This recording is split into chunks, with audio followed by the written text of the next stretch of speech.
Hi, I'm Steve Plage. Welcome to this edition of Voices from the Village. Tonight we're going to be talking about a subject that really is on everyone's minds in Santa Cruz and across the country really, and that's affordable housing.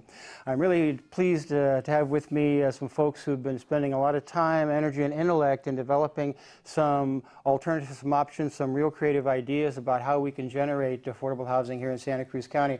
Welcome Bruce Van Allen. Welcome back to you. Thanks, Steve. Gretchen Reaganhart, welcome. Thank you. And Tim Willoughby. Let's just go around and let our viewers know kind of who you are, just a little bit, and then how you became involved kind of in the issue generally of affordable housing. And then we'll talk about affordable housing now. Well, I've been involved as a as a tenant organizer since the early 70s over the years, and that was actually what propelled me to the city council back in the late 70s. And if anything, the housing crisis, particularly for renters, has gotten worse over the years. And I've recently gotten involved again with Affordable Housing Now, which is a fairly new group. Yeah. Just trying to push and let the policymakers at the local level, state level, federal level know that there is a very severe crisis in affordability, again, particularly for renters, but really for everybody dealing with the cost of housing around here. And it's our county, it's our state, and it's our nation, and it's a crisis, and it has to be addressed, and they're not addressing it. And of course, your experience speaks for itself. Mayor here in Santa Cruz in '82 and '83, and actually got some affordable housing built. Some say some of the last affordable housing. Gretchen Reaganhart, welcome. Gretchen, you and I worked at Project Homeless Connect together, and are providing some legal service out there. You're the regional director for the California Rural Legal Assistance, so welcome. And tell the audience just a little bit about you and how you became involved in affordable housing as an issue. Well, I work for California Rural Legal Assistance, which is the legal aid office for Santa Cruz County. I've been there for over 30 years, and really we've always focused on housing, but I think the issue has become so severe, so extreme now that that we're trying to get together with any allies that we can find in the community to bring this issue really front and center. Great. And Tim Willoughby, welcome. Tim, you and I just met before the show. We hadn't really spoken before. I enjoy your writing on the subject of affordable housing and, of course, all the other things you do in the community. Let people know a little bit about yourself and then how you got involved in the issue. Well, I'm new to the area. Most of the other people on our committee have been residents for years and years, and I've only been here for 3 years. So my connection came through across the North County Democratic Club, which is one of the founders of the group. And so I got into it through that organization, and for me, it's just political. It's as a Democrat, that's what I believe in. There you go. So that's where it comes from. Okay. And we were talking before the show. I suggested that people really were a little vague on what affordable housing actually means and what kind of income level is required to be able to qualify for that. And we came up with maybe just a couple of sentences about, to give people an idea, it serves as kind of a template a little bit. Well, you know, affordable, there's a couple ways to look at it. One is that it's the sort of general usage is that housing ought to be affordable to the people that live and work in the community. And so that's a kind of a general idea. It's also kind of a bureaucratic jargon term for a specific thing under certain programs that fund affordable housing. And that's the standard these days is based on the median income of the community. What's called moderate income housing is up to 120% of the median, so a little bit above the median. What's called low-income housing is up to 80% of the median, and what's called very low-income housing is up to 60% of the median. And this is a typical standard that's used.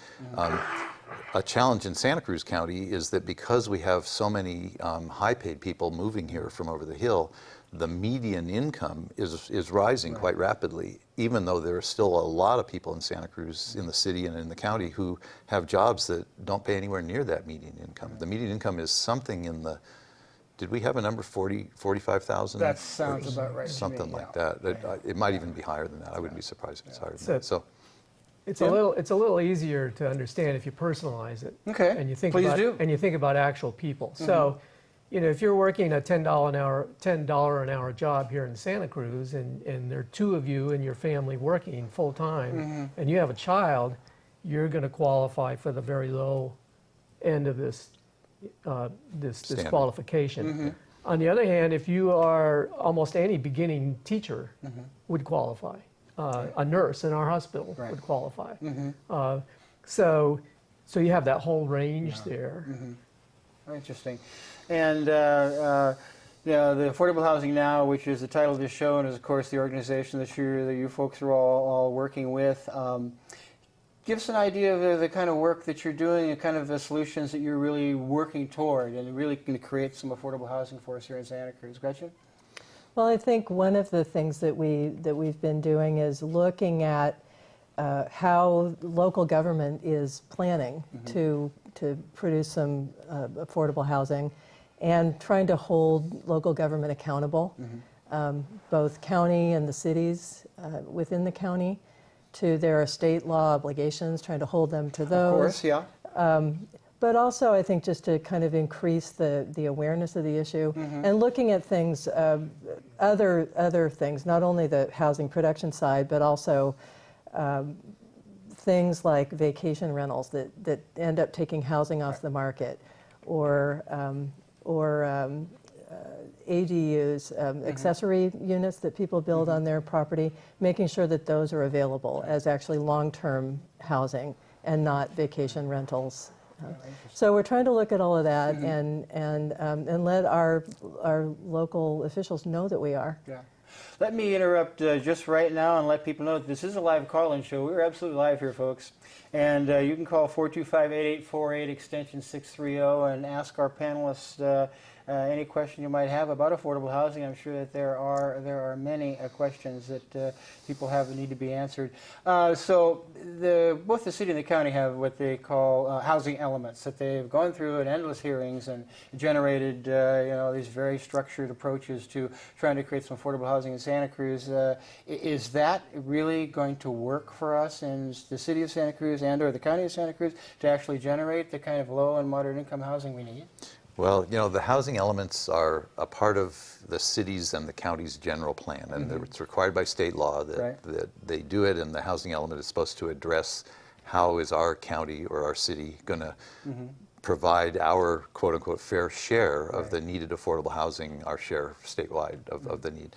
And but it's in some ways been honored in the breach more than in the substance, and particularly, unfortunately, by the county of Santa Cruz, who didn't even file one for a number of years because they felt that the requirements were not suited to our county. And you could argue about that, but anyway, they didn't file it. We actually got quite involved in the last year with the housing elements of the county, of the city of Scotts Valley, and the city of Santa Cruz in particular, partly just to hold them to their policies and say, well, it says here you're going to do such and such for affordable housing. Where are you doing that? You know, and we actually kind of caught the city of Scotts Valley with violating its own policies and trying to exempt a big development from its affordable housing requirement. And we got some people to show up at the meeting and just said, hey, well, what are you doing here? And they backed down. Are there any of the local municipalities doing a better job than some others? Watsonville, Santa Cruz, Scotts Valley. Is anyone really doing, in your opinion, enough to try to create some baseline affordable housing? The problem is expanding faster than we're addressing it. In fact, it's expanding faster than we're even talking about it. Right. Much less actually doing anything to address it. I hate to say that, but. And you know, we should be just kind of clear too that that all of this housing element discussion and the general plan and land use plans of all these jurisdictions are just plans.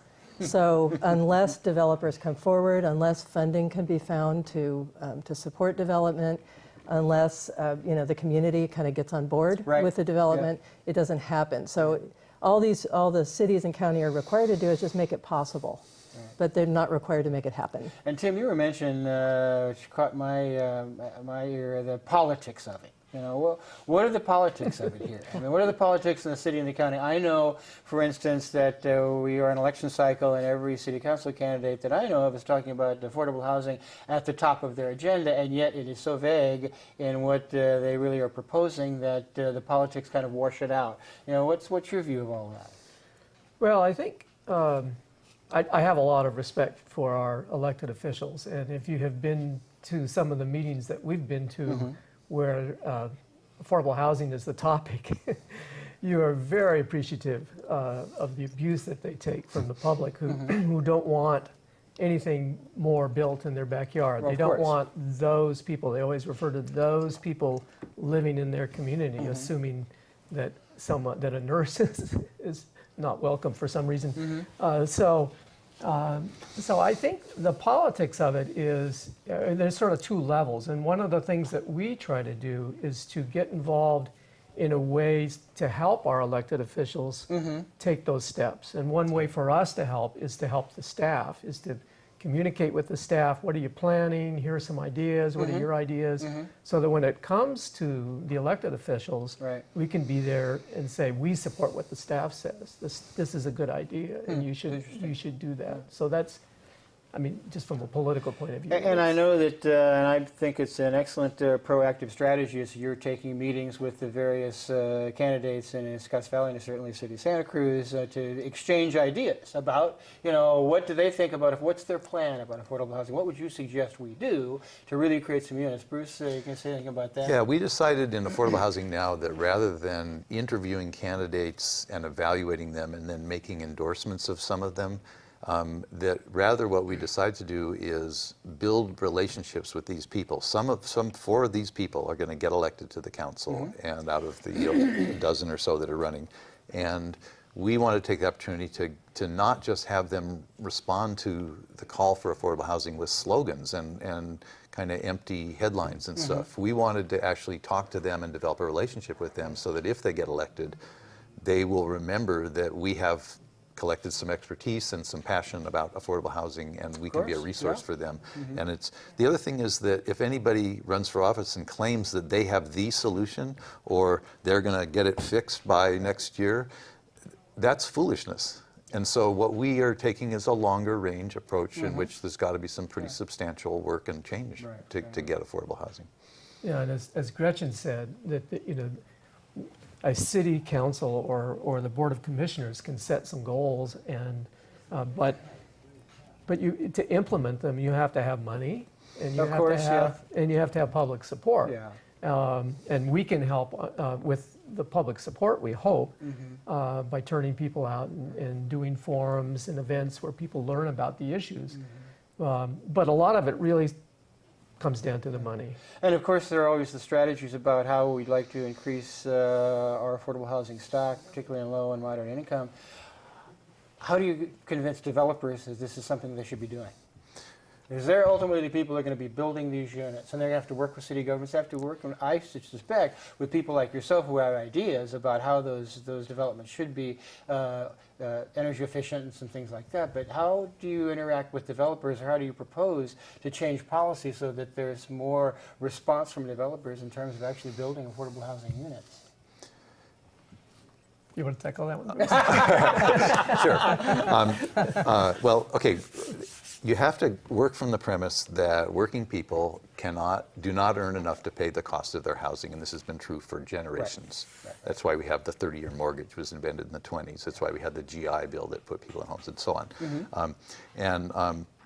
So you either regulate the market for the housing with things like price controls and rent controls, or you subsidize the people, like with Section 8 vouchers, or you subsidize the housing when it's built, with things like tax credits and things like that. There is no other way than those three things to have working people, regular folks like us, be able to afford the cost of our housing, other than kind of lucking into it or inheriting it. And so, from that standpoint, then, what is it that has to be done, or what is going to actually lead to progress? There's got to be a whole bunch of things on a bunch of levels, local, state, and federal. And there's got to be at least one of those three things: subsidy of the people, subsidy of the development, or regulation of the market. And at the moment, we have very little of any of those. And we can give you one concrete example. Please, so that you can see that's why we got the you way here. you would look at it. Yeah, the way you would look at it, the way we would look at development and developers. So there's something called inclusionary. Of course. The inclusionary requirements. So if you're going to build a building, and so Santa City of Cruz Santa is Cruz 1 in 8, says, 15% of the units have to be affordable. Well, the developer can also buy out of that in some cases. So they can give the city a pile of money, but that pile of money can't begin to pay for one of those units. Right. And in our area, one of the problems is not the building of the unit, it's the land. There's no land, or very little land. Yeah, I've heard that So- figure said that Santa Cruz is 90+% built out already. So Right, so if a developer wants to build, 15 units or 30 units or whatever it is, what we're trying to say, what we're trying to fight for is that they actually have to build one of those as an affordable unit. They can't pay Of course, the in lieu yeah. fee for it. And if you multiply that over projects all over our county over a period of time, that would account for quite a number of affordable housing units. interesting. And they would spread out. Yeah. There'd be some here and some there and some there, and that's the ideal situation. Yeah. Although, let me just say a couple things about that. Please. One is that 15% is not enough, Well, and especially You won't get any argument 15%. from me. 15%, if it's designed to create housing for everyone from moderate all the way on down, there will never be housing created that's affordable to the very lowest income. It's just too hard to make that happen financially, to make it pencil out. But the other thing too is, and another way that the governments can help is by just changing zoning to allow for more density, to allow for taller buildings, to allow for, so with the limited land that we have, we can make the best use of it. Ideally on transit corridors, so that it'll be easy for people to get to and fro without having to drive their cars, that sort of thing. But that's a policy that hasn't happened much in the county, at least, in the unincorporated area. And hopefully there's some plans to change that. In the city, they're talking about, I'm sure you're aware, the SoCal Avenue Corridor Plan, which proposes to, I think, widen SoCal, but also raise the Actually, height 4 limitation. streets, yeah. Raise the height SoCal, limitation to 77 feet. So you're talking about some considerable variances in your height limitation. yeah. They're actually talking about 4 main streets in Santa Cruz. Oh, okay. SoCal, Water, Mission, and Ocean. The only one I was familiar with that I've talked to neighbors about. Yeah, because there was a project, yeah, Right, that kind of fit in that there. they're extremely concerned about height limitation of 77 feet. But as Gretchen points out, if you're going to create the opportunity for truly low and moderate income housing, then it's going to have to, it not necessarily can go out, it's got to go up. Well, the intensification issue is huge right now, and neighborhoods all over the city are Yeah, hot. oh, of course. They're in flames about it, and higher density, more height, things like that. And so even though sort of the urban planning theory is good, that you concentrate higher density in larger buildings near the transportation and, get those synergies of what a city ought to work like. Sure. The neighbors near those potential sites, they just feel like it's one more case where development's being done to them. Of course. And so you're going to build a 77-foot high building that means that the neighbors that live next to it are never going to be able to grow vegetables in their garden again because of the shade that your building's going to cast. They are actually experiencing a loss, And you could say, well, the public good of the more housing should make up for that loss. Well, if it's not affordable, then I say, no, actually that is Of no course, gain for yeah. us. So it's got to be affordable if it's going to be taller and denser. And then the second thing is we could go at the planning process differently. And I'm not going to give my I have a proposal, but it's too long to talk about today. But basically the Well, you idea can is, synopsize this for it if you yeah, like. We have a couple of minutes. let the neighborhood plan it first before the capitalist investor comes along and decides what they want to do to make money. Right. And we could have much more broad-based, neighborhood-based community planning in Santa Cruz if our political leadership would accept it. We could do that, and the people of Santa Cruz are smart and creative and committed and have social values that if they had a say in how affordable housing were added to their neighborhood, you might get a lot higher acceptability of it. But we're so far, the planning approval process today creates just an oppositional And conflictual I will situation. tell you from experience, out walking, this is an election cycle, and so I will say I've been talking to a lot of neighbors. That's precisely what they're saying. They're saying, we went to the Planning Commission. We talked to them about this. When this development was being proposed, we said, it's going to impact traffic impact and parking, and how about this and that and the other thing? And they didn't feel like they were being heard. And so when that advisory opinion is later then it takes to council, and council has another hearing, and they go to council and say, listen, we talked to the Planning Commission, and now we're talking to you. They don't feel like they're being heard. And it's gone too far at that point, because at that point, your owner or your investor has already put a bunch of money into thinking about design. They probably put some money down to get control of the land. You know, they have loans or something. They've spent money on their consultants to get their permit application prepared to give to the city.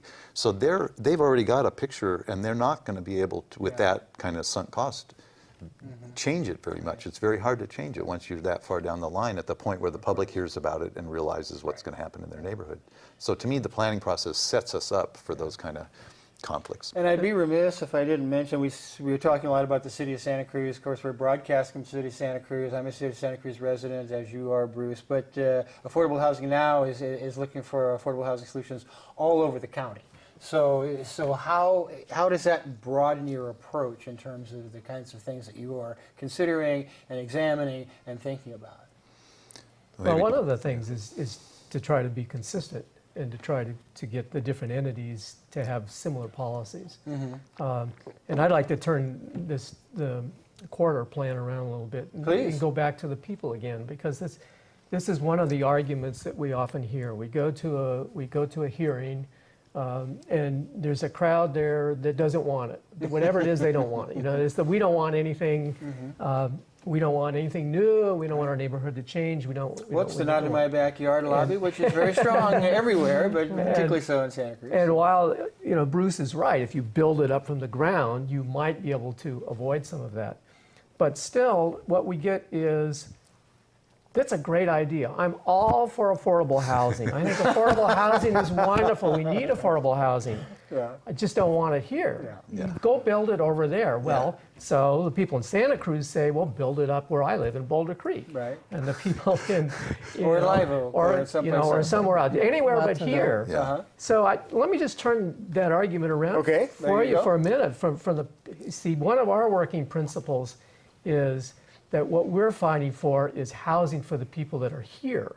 We're not fighting for development. And I did see that on our website. Yeah, we're not fighting for development for people that are going to move over here and commute from Silicon Valley. We're here to fight for what's here, our people, the people who are already vested in our community. So just turn it around. Let's suppose so you get elected and you say, well, I've got this great idea. I got elected because people don't want any of these corridor developments. They don't want any of these buildings on SoCal Avenue. So, you know what? I know that, right now, the nurse that's going to take care of you in the hospital doesn't live in Santa Cruz.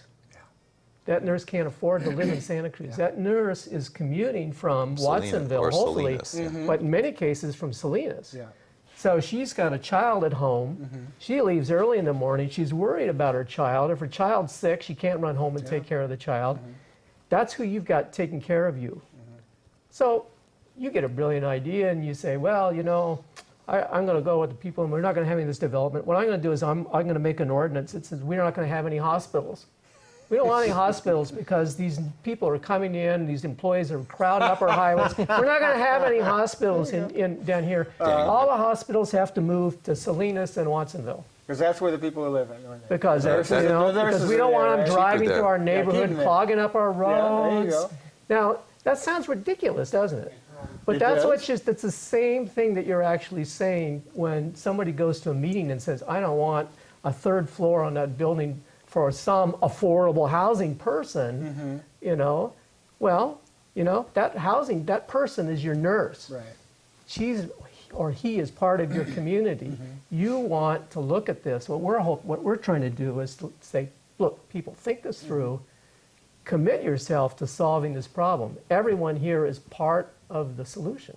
I like that. So be part of it. Don't push it off onto somebody else. So in a regional sense, it's going to take everyone working together. And let me make sure that everybody, Affordable Housing Now, is it affordablehousingnow.org? Is that the? Yes. Okay. Look at their website, really get, familiarize yourself with, they have 4 principles on there that I think really are worth looking at as a template when you're examining this issue for yourselves. But, and I wanted to make sure, Bruce, you had something to say?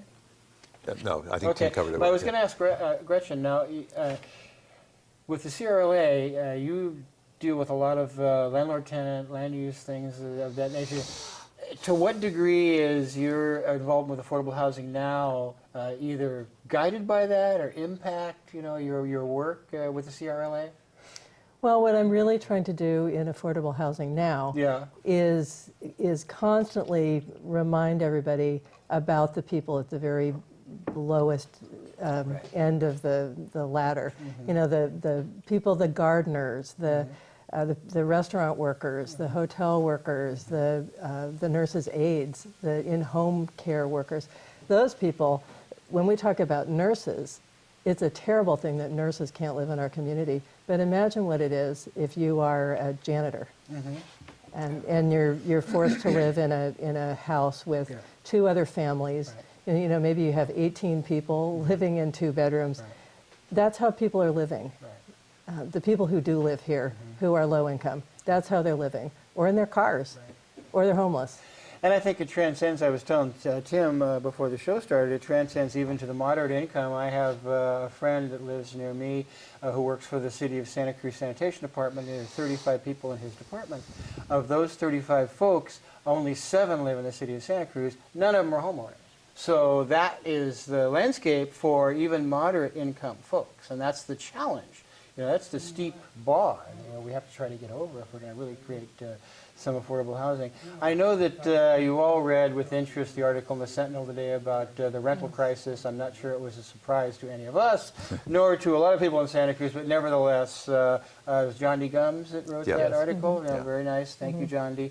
And I know that there is, one of your principles does reference rental, so tell us something about that. Well, in most advanced industrialized countries, when a market is going bad, they regulate it. And so when a housing market has very little vacancy, so there's very little choice, and when rents are escalating at a very rapid rate, which both of those things are what we have here, then usually a housing crisis is declared and they will come in and regulate that market. It's very common, and even in the US we regulate lots of markets to keep them within the bounds that make them work for society. And so rent control or rent stabilization is a natural thing to think about here. And lots of communities around the state and in other states are now discussing it or passing it. And that was a big issue for me and a lot of other people in Santa Cruz in the 70s and early 80s. We came within 78 votes of passing rent control back then, and we tried again. We had it on about 3 different times. The thing is, it's challenging because landlords are better at fighting rent control, fighting against it, than tenants are able to get organized and fight for it. So it's an uneven playing field politically. But it's a modest market regulation that sure makes a lot of sense. So there are people calling for it. And what should go along with regulating rents is increased protections against arbitrary evictions of tenants, because that's another thing that's happening a lot. Whether either of those 2 battles is early, comes up in Santa Cruz soon, I don't know, actually, because at the moment, for example, our group is more focused on the loss of rental housing by conversion to vacation rentals. That's such an immediate thing, and that affects rent levels and vacancy rate very directly. It reduces your rental stock. Yeah, so lower vacancy rate, and it's competition for the rent levels, and so it's pushing up rents. And so that's a little bit more immediate and potentially a little more addressable if our elected officials are willing to address it. And I think there will be some candidates who do, in fact. I can tell you for sure that there are. Yeah. But it's particularly relevant to Santa Cruz, where we are 50% renters. Over 50%. In the county, it's something in the neighborhood of 26 or 7 or 8%. But nevertheless, it is. We are a city of renters. And so politically, do you think it's difficult for elected officials or candidates, for instance, to speak out and get some traction on rent stabilization, rent control, because landlords are powerful politically in Santa Cruz? Well, they're organized and powerful, but also, I don't know if this happened to you when you declared, but almost every city council candidate is asked by an apartment owner association to pledge themselves to be against rent control. Well, they haven't asked me yet, but maybe they know what my answers are going to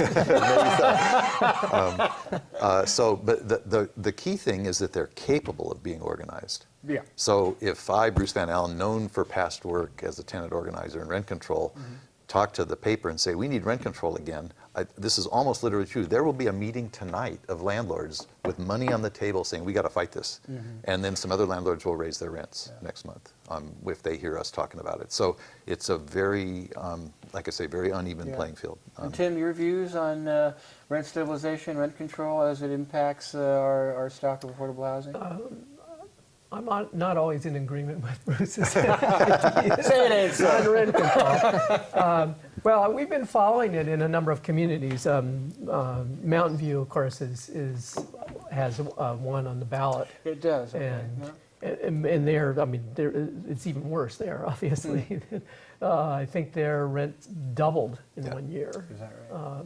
So there are a number of quite a few communities in the Bay Area who do have rent stabilization, who do have, but most of them, like San Jose has one, but most of them have a fairly high percentage each year. That they're allowed to raise the rent. Yeah. Hi, you're on community television with the Affordable Housing Now, folks. You have a question?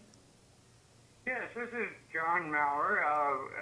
I'm calling to ask about, you guys ever talked about crime, or, because I know that is a big issue with some people is crime, and the crime that might go up.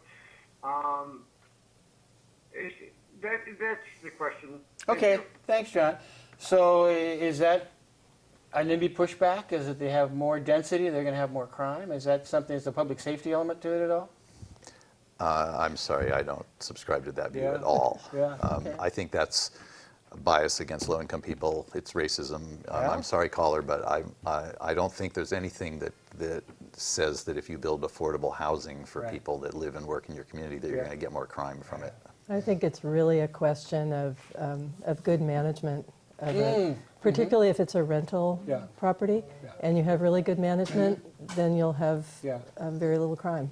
And I know that it is a question that comes up. I remember going to the planning commission hearings here when they were thinking about building on Ocean Street and right Roosevelt Terrace and that. And they were talking about, well, that's going to be, a managed residential community. Is it going to fall away? The management's not going to be paying attention to that, and all of a sudden, it becomes a place where crime does rise. So it's a concern, and I do agree with Bruce's views on this.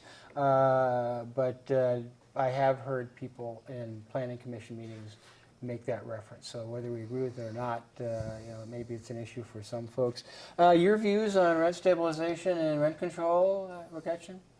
Well, I cannot take a position on that Oh, on behalf of okay. my organization, but I will tell you that on a personal level, Okay, that's I do solid. think rents are just out of hand, and it's time to do something about it. I want to just add a sort of an extra wrinkle to this too. Please. One of the things that Bruce talked about as a possible solution is subsidizing individuals so that they can go out and lower income people can go out and rent something where the rent's still high, but they have a government subsidy, some kind of help to pay for that. And one of the ones everybody's familiar with is Section 8. Of course. And I'll tell you that in addition to all the other issues we've described, there's a terrible problem with landlords' unwillingness to accept Section 8 vouchers now. So there's actually a separate group from ours that's working on that problem, trying to come up with ways to market the program to landlords and so forth. But even people who have subsidies are losing them because they can't find a place to rent within the time that's allotted to them. Yeah, I know by that HUD. was it 2 or 3 years ago, Ken Cole, who was the executive director of the Housing Authority here, said there were 10,000 applications for Section 8 housing that were not even being reviewed because there were no applications, people to review them, and there were no spots for them.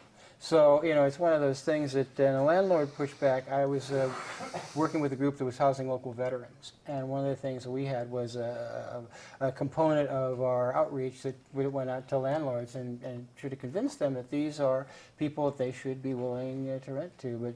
But unfortunately, with Section 8, because the rents are so high, the landlords see they can rent at market value, market rate or above. So they're not really willing to accept housing at housing. Housing venture puts that much more pressure on our rental stock. Right. Ironically, though, because housing vouchers actually give a more assured stream of rent income to them. Well, and convince a landlord of that they have to kind of then lay over another layer of bureaucracy if they have to deal with HUD, and they don't want to do that. Well, they have, So- their unit has to pass an inspection. Yeah. Once a Yeah, year, So it has to perish be the thought. yeah, Yeah, it's so- habitable. Yeah, it just has, the And- doors have to lock, stuff like that. And they do have to give more notice to their tenants. If they want to terminate a tenancy, they have to give 90 days rather than the usual 30 or 60. But really, other than that, it's all gain for landlords. They are guaranteed the rent every month. If the tenant doesn't pay, the housing authority makes up the difference. And if there's a problem with the tenant, there's an intermediary Yeah. for Right. them. Okay. Yeah. So it's, I mean, for a landlord, it's it's an ideal situation. So in your own our county, so naturally you're going to have to consider university growth and the influx of new students and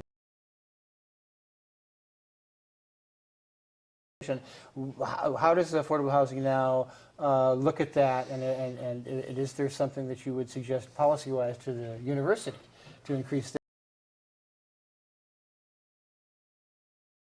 To see the university build more housing, but we also know the complications for the university in doing that. And I tried to imply that our housing problem is the university, and Well, she's we not the first continue- one to that's- make that implication. Yeah, and that's certainly. sort of look into it, the more you realize how much the university actually has done. And UCSC has the highest percentage.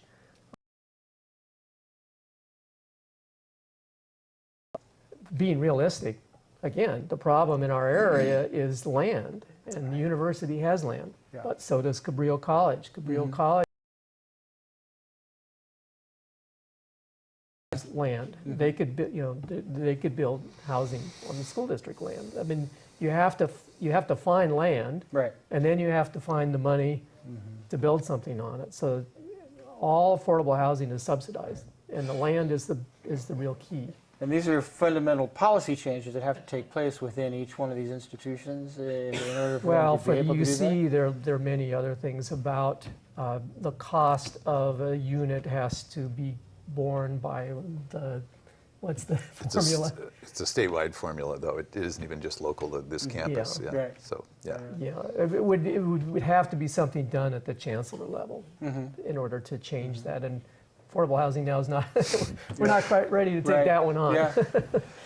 So, but you have taken on a number of very important issues in terms of actually creating affordable housing and are suggesting some plans. Where are you going as you move forward as an organization and certainly have much more influence, I would hope, on the policymakers and the decision makers to see that some of these suggestions are implemented so we can actually generate some affordable housing units? Well, right now, as Bruce said, our focus right now is on vacation rentals. Okay. Because that's very tangible. It's something that is is being discussed, and both the city of Santa Cruz and the county are about to make decisions on vacation rentals. And then I think after that, the other thing that we would maybe in the long term is the funding. Where can we lobby our state legislators to get more funding? Yeah. I think all of us are involved in the election right now. Maybe there'll be Right. some federal money Right. coming if we get the right person in there. Well, we were talking, yeah. But but even locally, there are things like, where does the money go? Like, for instance, for a vacation rental. Right now, the TOT tax goes right into the city some of it goes toward advertising to get more people to come Does visit. the Conference of Visitors Bureau use some of that money to So promote the everybody's city? fighting Sure. for a piece of the pie. Yeah. But if you're going to have a vacation rental, which Right. we don't want to see any, but if you do, why can't some of that Yeah. money go to solve Affordable housing. So affordable is that housing? the- Because yeah. it's a problem for affordable Right. housing. So why can't it be part of the solution? Yeah. Same thing with real estate. Our real estate prices are going crazy. Sure. So a transfer tax, real estate transfer tax. have a real estate transfer tax. That's very Well, common in lots of communities, and that's how they fund their affordable housing. And I'll be talking to you more about that on Tuesday, but I won't mention that now. The other thing there is something Please, else Jim, happening please, though, Bruce. which is there's been more awareness of the degree of the crisis in affordable housing in the last year or so around the county, and a number of housing groups just got together about 8 weeks ago to talk about how to raise the awareness and the communication and the coordination among all the different groups working on from unhoused homelessness issues all the way to the density question and the subsidies and the funding and everything. And there's a tentative idea, a model that we learned of from another community to continue to draw more attention to the question is an idea called Affordable Housing Week. And so we're just right now beginning to put some things in place for Affordable Housing Week this fall in Santa Cruz. So far, the main thing we know of is that on October 13th, which is a Thursday, there's going to be a presentation by a couple of faculty from UCSC who have been studying the rental housing market. They're the same ones that studied the low-wage workers of the county and released their results about 1.5 years ago. And they have done a survey this spring of a couple low-income neighborhoods in Santa Cruz of the renters and asking them about their conditions. And they are going to announce their findings on October 13th. And so given that they've set that date, now the other groups, the housing groups, are starting to think, okay, let's make a week out of that. And maybe one would be a bus tour of existing affordable housing so people can kind of get past the stereotype of what it looks like or what the neighborhood's like. The Santa Cruz Tenant Organizing Committee, which I'm a member of and an organizer in, we are talking about putting on a tenants' rights forum. Wonderful. And with probably in connection with some other local community groups. And so now we're thinking, okay, we'll do it that week. Right. So that's another thing that people can look forward to is Affordable Housing Week, most likely to be in about the second week of October this fall. But on a more practical level, funding-wise, are you making suggestions to local municipalities or the county about new funding streams? For instance, as you know, Bruce, from being a mayor in the past, the city has a general fund, which at this point is $70 million or so. But they've got a larger fund, which includes all their capital gains long-term projects, which is about $233 million. In the absence now of a redevelopment agency, is there any way to be able to leverage any of those funds into affordable housing funds? It'd be tough to get much out of it. Yeah? Yeah, I mean, city budget is tight in all areas, not just housing, because Right. of the recession and the cutbacks that have been happening for a long time. What I would be more interested in for a city policy, and this could be Santa Cruz or Watsonville, maybe even Capitola, Yeah. and I could imagine it in the county, but I'm not sure what the legal setup is the transfer tax idea. If the city put in a real estate transfer tax, which basically takes, it's paid when title to property is transferred from one, from the seller to the buyer. If it were even a small, tiny amount, like 1% of the sale price. So a house going for, what's the median now is 800,000 or something like that? It's about that, yeah. Okay, so 790 there's a bunch of something, those sales every year. Yeah. 1% of 800,000 is $8,000. That actually starts to be from one Sure. transaction. Right. And yet that 1% would not be felt very significantly by someone paying $800,000 for a house. So that could be a very fair way, and if it applies to all transactions, it actually starts to generate serious money. And that would be a local source of money, which could then be used to match against state and federal money, because that's usually a requirement to get that money if it ever shows up. There was also a suggestion that we were talking earlier about the inclusionary rule and how developers can opt out by paying into a fund. So that fund is real money somewhere. Is there a possibility of combining some of those funds, either city or county, and having that a fund to try to generate some affordable housing? Because there is money there. That's the theory. The amount is small, and so Right. again, the theory is either you use it for something that doesn't take a lot of money, like maybe make a fund, a revolving fund for first and last deposits for low-income tenants, or something Sure. like that. That could actually do some benefit from a small amount of Right. money. The other thing with a small amount of money is you say, this is our city's share, and we want to leverage it.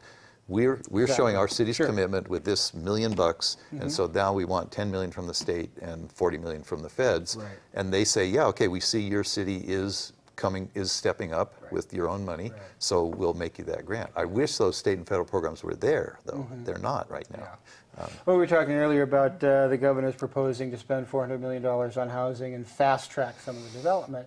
But you were mentioning that that's really not very much money to build any kind of affordable housing, particularly in view of the number of units we need. Well, there's two parts to that. One is the $400 million is a lot of money, but it's dedicated to some particular groups with really strong needs, particularly people with mental health issues and their needs for housing. So that money isn't general, and it's not nearly enough to address the state's And it's a affordable housing needs. one-time. And so Right. it's not a Well, there's continuing, also but- the, money that the governor is proposing to spend $2 billion to house the homeless folks who have mental or behavioral health disabilities. So that's also a possibility to Yeah, have some housing built But for the- them. But it is definitely, you're right, it's a designated one-time fund, so it just doesn't really address the problem in the long term. It's not Well, I enough see what- money, and it also doesn't, it only requires about 5% inclusionary.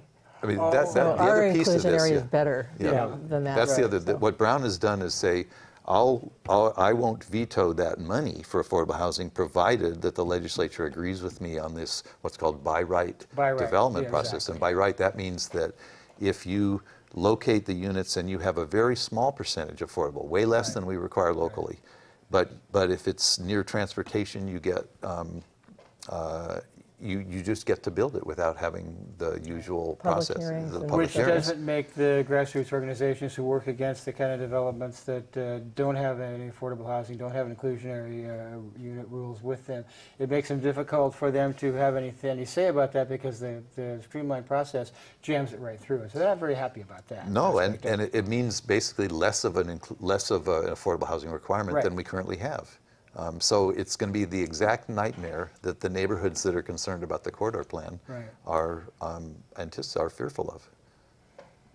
So now, how are we moving forward with affordable housing now? You folks have done so much good work, and as the conversations reflected tonight, there are just so many different elements. And there's the legislative landscape, and the funding streams, and the NIMBY problem, and where we can build and how we can build. Are you hopeful that we're really going to be able to get some traction on this?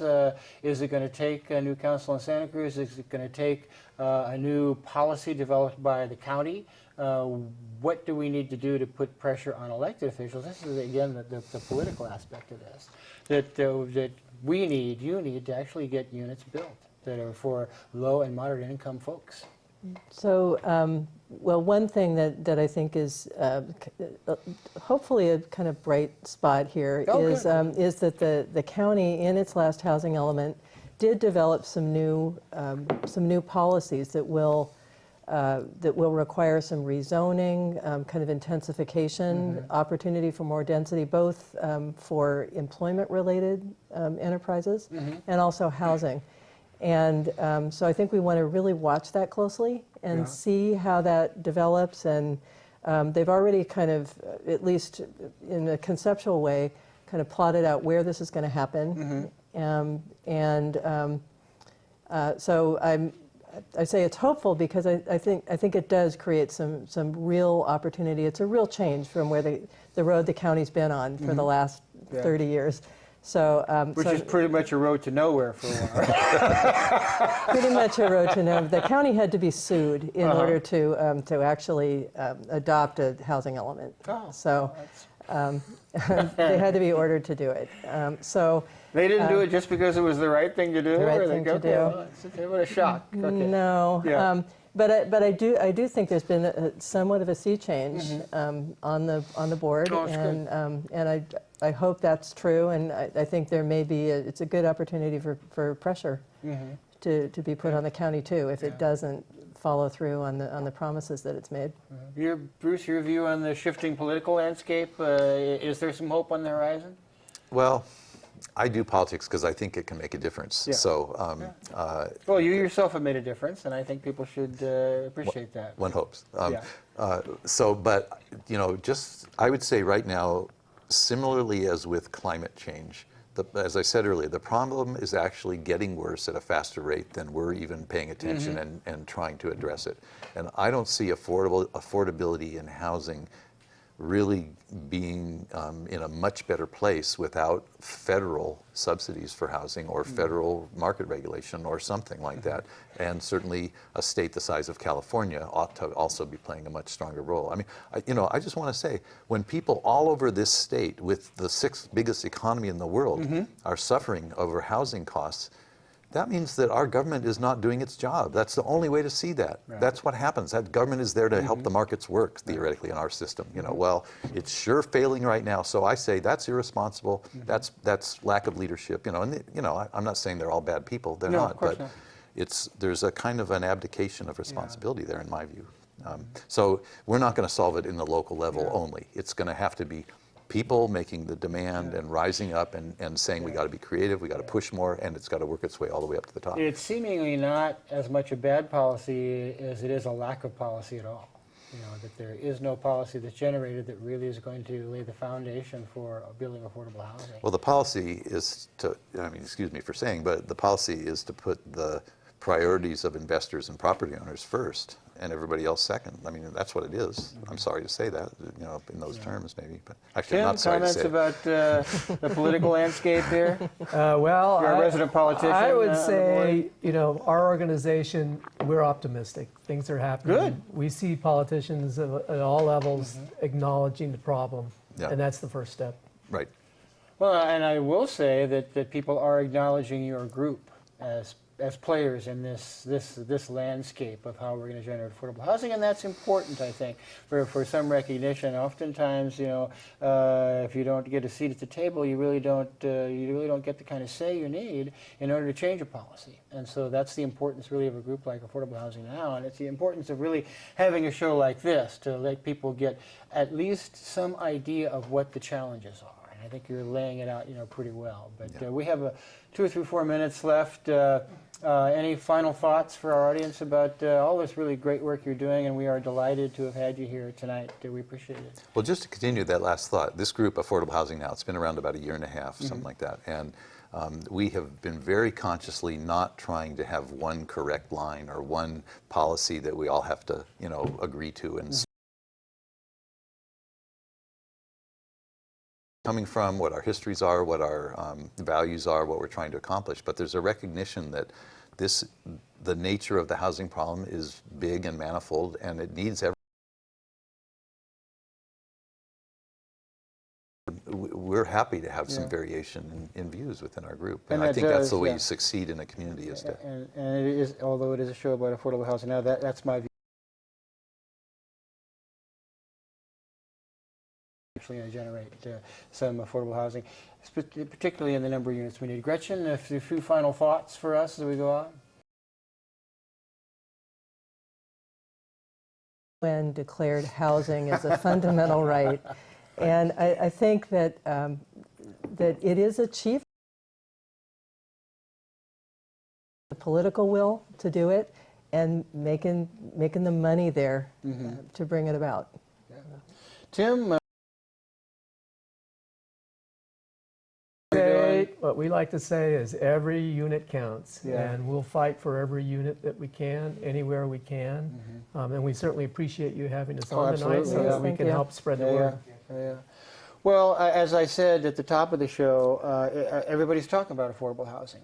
And it would be helpful if people had ideas, as you've given them this evening, about how they can really engage in this, in this critical situation, this dire circumstance that we're experiencing, and maybe offer some ideas of their own. And that is just as true for the ordinary citizen in the street as it is for people who are elected and holding office now and who may be holding it in the future.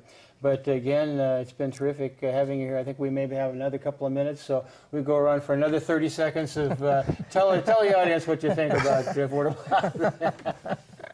well, let me mention actually this tenant There organizing you go. group. Please, there you go. Now, This came you're about. bailing me out here for the last few minutes. A few people, I was one of a group of people that did a presentation to a UCSC audience last December about housing issues. And we broke into discussion groups after that, and one group was talking about rental issues. And so some of us decided to do some background on what's the current state of tenant protections and rent stabilization around the state. And so we started meeting and started forming a group and realized that there is kind of an absence right now in the community of a tenant advocacy group. And so we want to create a tenant association or a tenant union in Santa Cruz, not just city, but in Santa Cruz region. And so we're the tenant organizing committee, and we're kind of just getting started. Well, thank you for that work and for the work of Affordable Housing Now. Bruce Van Allen, a pleasure to see you, and thank you for creating my buttons for my campaign. Gretchen Regenhart, nice to see you. Look forward to seeing you again very soon, hopefully at the next Project Homeless Connect. We really appreciate the CRLA and the good work that you do for us. And Tim, a pleasure to meet you. Thank you for your political observations and all the good work you're doing for Affordable Housing Now. And I'm sure that I'll be seeing you very soon and discussing more options and plans about how we can really create some affordable housing in Santa Cruz. Thank you again for looking into this edition of Voice from the Village. I've been Steve Plach, and join us in another couple of weeks. We'll be talking about another one of the critical issues that's facing our community, and we'll have some other guests in and see if we can give you some information about how you can engage in the community. Again, Voice from the Village, Steve Plach, thank you, and we'll see you next time.